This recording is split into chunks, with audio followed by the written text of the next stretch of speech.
Alternative energy solutions are needed after the failures of Eskom. That's according to Manie de Waal, who joins us now from our Cape Town studio. He's from Energy Partners, a solutions provider in the sector. Good morning to you, Manie. We all know we've got problems with electricity, with funding Eskom, with reliability of supply and so on.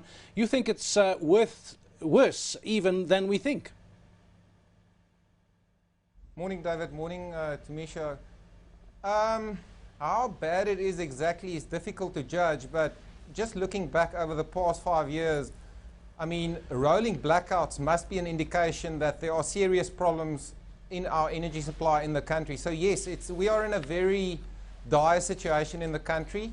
I believe also it's fundamentally linked to everything we plan for South Africa, economic growth, everything. If your energy supply cannot be trusted, it literally affects everything in the country. Every decision, every business maker, every business decision, business confidence, everything is hampered by your reliability on your energy supply.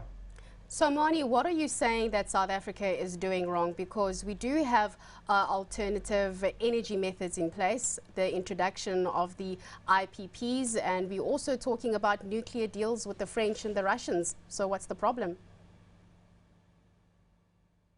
I think certainly a problem is that a lot of these deals and everything you've just mentioned, Tamisha, is it's reactive. We are, as of today, we are looking possibly again at blackouts. We've just had them. Everything we're doing now is reactive to a very large problem. So in a sense, we're playing catch up to a very serious situation. At Energy Partners, at our firm, certainly there's been a reaction in the market. If you look at the problem, there's a supply side, which is the generation of electricity, and then there's a demand side, all of us that uses electricity. And there's certainly be a big move in the market from companies such as ours and many others to solve the demand side of the problem. We can't do that much about supply, although alternative renewable sources of energy certainly offers a solution, but it's a longer term solution. So, just to come back to your question, everything we're seeing is reactive, and we need to get proactive about the many problems we face across the whole spectrum. Manie, isn't it time to be really honest with the country and to say, look, we can't guarantee reliability of supply with the delays in the power stations. We're going to have load shedding. Let's plan it properly so that people can plan their lives, that businesses can plan their lives. Let's try and manage demand much more creatively than we have been. I mean, I just get the sense that people keep moaning and the government keeps saying, yes, we're going to have to do something. The nuclear option seems shrouded in mystery at the moment.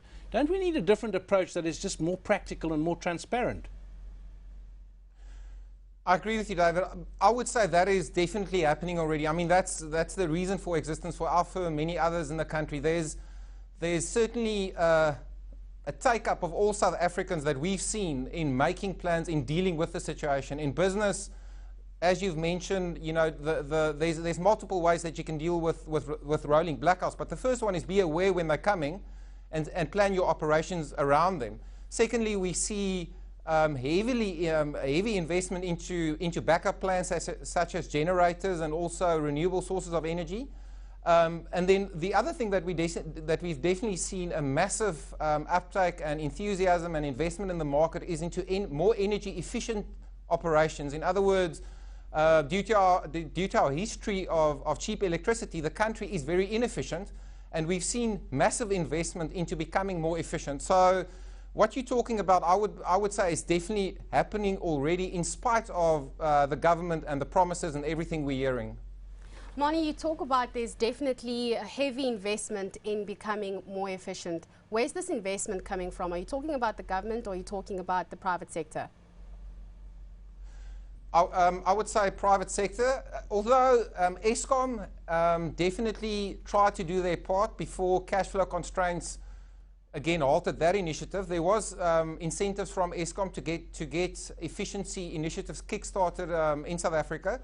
But the investment is made by the private sector. There's also international funding available, programs from the NBI, the PSEE program, private sector energy efficiency.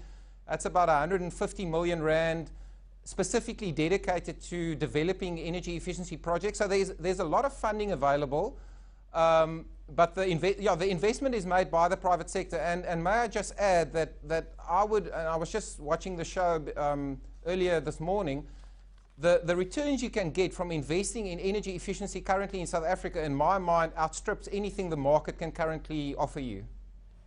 Well, thanks to Manie de Waal. Some food for thought there from him on the power situation. He is head of sales at Energy Partners.